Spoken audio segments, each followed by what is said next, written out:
Africa for me was always an intoxicating dream. It was a place I always desperately wanted to go.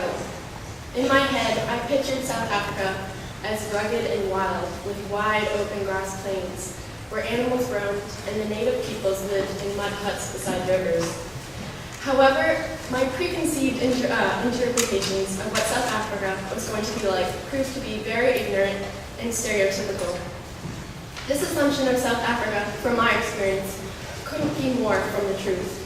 When I first stepped off the plane, after our 16-hour flight, I was surprised to feel how cool it was. The air felt like a pleasant fall day, and I soon found myself wishing I had a sweatshirt. It was winter in South Africa, and even though I had known this before coming, I had been somewhat in denial, yet again assuming that the winters in Africa must be warm. The city of Johannesburg, the financial capital of South Africa, was beautiful and, to my surprise, very modern. As we drove along in our bus away from the airport, I couldn't help thinking, wow, did I even leave the United States? However, as we moved farther and farther away from the city, I began to notice that the buildings were becoming less modern and more run down, until abruptly we began passing shantytowns. Shantytowns are usually very small in size, but large in population.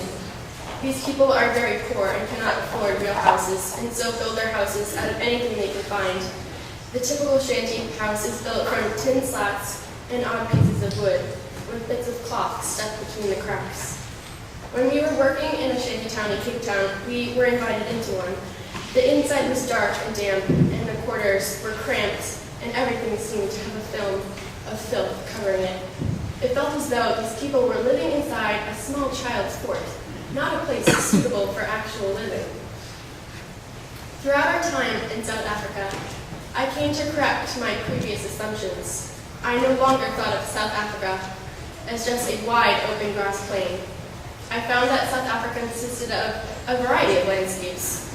There were plains, but those plains moved into hills and then turned into mountains. The native people lived, for the most part, the same way that you and I live.